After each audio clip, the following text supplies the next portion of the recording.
Assalamualaikum warahmatullahi wabarakatuh. Halo teman-teman semua. Pada video kali ini, saya bersama dengan rekan saya ingin memperkenalkan salah satu budaya suku di Indonesia, yaitu suku Minahasa. Sebelumnya, izinkan kami untuk memperkenalkan diri. Nama saya Sherin Andina dari Prodi Manajemen Komunikasi. Dan juga saya Rizky dari Prodi Administrasi Bisnis. Nah, teman-teman di sini udah ada yang tahu belum suku Minahasa itu apa, dari mana, dan kenapa namanya harus Minahasa? Dalam catatan sejarah yang sudah kami simpulkan, kata Minahasa berasal dari kata Minahasa, Mahasa, dan Minhasa yang berarti menjadi satu. Suku Minahasa berasal dari penduduk asli Semenanjung Minahasa yang berada di Pulau Sulawesi bagian utara. Kata Minahasa mengartikan identitas dari beberapa etnis yang berbeda-beda. Dan sejarah mengatakan bahwa leluhur Minahasa adalah seorang Austronesia atau Melayu kuno yang datang dari Taiwan. Selama masa penjajahan Belanda di tanah Nusantara, suku Minahasa juga aktif dalam perlawanan terhadap penindasan kolonial. Salah satunya pahlawan nasional Indonesia yang dikenal sebagai Sam Ratulangi. Kemudian, suku Minahasa juga memiliki beberapa alat musik yang unik dan menarik. Di antaranya yang pertama ada kolintang atau biasa orang Sulawesi sebut kulintang. Kulintang dimainkan dengan cara dipukul menggunakan tongkat kecil yang biasanya disebut malet. Yang kedua, ada salude. Salude dimainkan dengan cara dipukul dan dipetik menggunakan pelepah pisang. Ketiga, ada teten koren. Teten koren ini dimainkan dengan cara dipukul. Yang keempat, ada oli, yang bentuknya tidak jauh beda dengan suling dan dimainkan dengan cara ditiup. Kemudian yang terakhir, ada momongan. Momongan bentuknya tidak beda jauh dengan gong, dan biasa digunakan sebagai pengiring seni tradisional di dalam suku Minahasa. Selanjutnya, seni tari tradisional dari suku Minahasa juga tidak kalah keindahannya. Contohnya seperti tari maengket, yang mengartikan ucapan terima kasih kepada Tuhan Yang Maha Esa atas panen yang baik. Kemudian, tari kabasaran, yang mengartikan sebagai seseorang yang kuat, disegani, ditakuti, dan berkuasa. Ada juga tari katrili yang dilakukan oleh sepasang pria dan wanita yang mengartikan kesetiaan. Dan yang terakhir ada tari maselai yang hanya dilakukan oleh kaum lelaki untuk melengkapi keramaian. Di dalam suku Minahasa memiliki 3 bahasa, yaitu bahasa Taum Temboan, bahasa Ton Loro Jaton, dan bahasa Tombulu. Tradisi yang biasa orang Minahasa lakukan yaitu ada tradisi Mapalus dan tradisi Toki Pintu.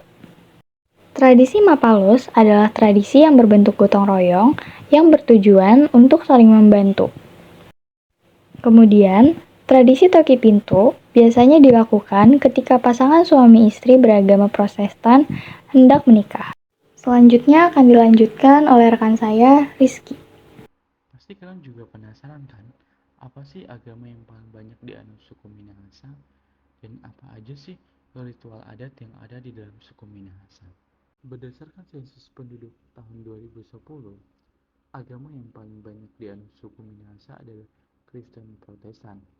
Hal ini terjadi karena pengaruh misionaris Belanda pada abad ke-17. Tapi walaupun mayoritas suku Minahasa adalah Kristen Protestan, sebagian penduduknya masih mempertahankan kepercayaan nenek moyang mereka, di mana mereka masih menganut animisme dan polisme dengan percaya kepada roh-roh dan kepada alam.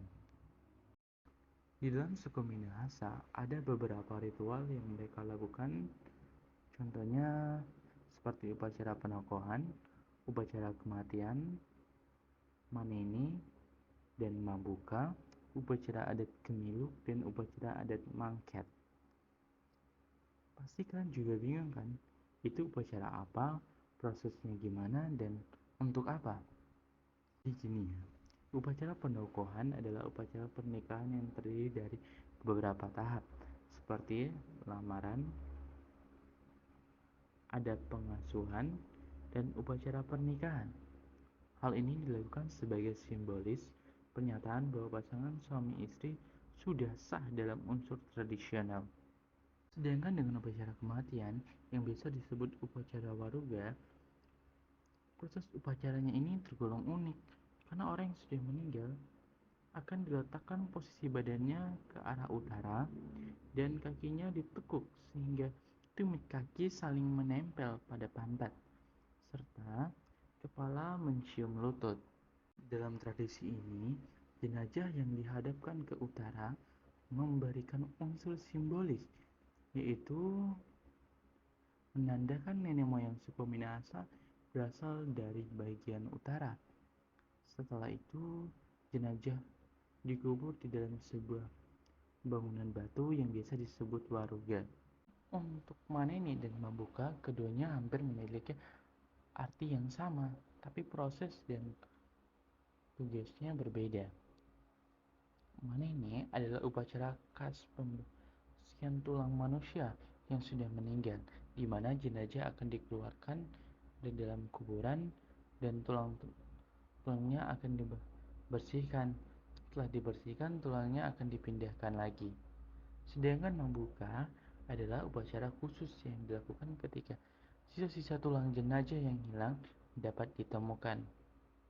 Dari dua upacara ini adalah sebagai simbolis penghormatan terhadap leluhur serta sebagai pemulihan kehormatan. Sedangkan upacara adat Kemiluk adalah upacara untuk menentukan hari baik untuk melakukan aktivitas supaya tidak terkena musibah.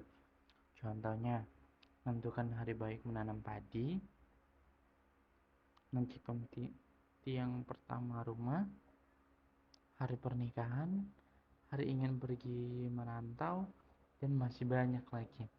Hal ini dilakukan adalah untuk simbolis dan melestarikan budaya. Dan sedangkan untuk upacara mangket adalah upacara yang melibatkan nyanyian dan tarian tradisional, di mana hal ini dilakukan sebagai simbolis perayaan dan penghormatan terhadap warisan budaya Minahasa, serta dapat menjadi cara mengenang dan memperkenalkan hubungan sosial antara anggota suku Minahasa. Hanya sekian presentasi dari kami. Terima kasih. Waalaikumsalam warahmatullahi wabarakatuh. Salam Pancasila.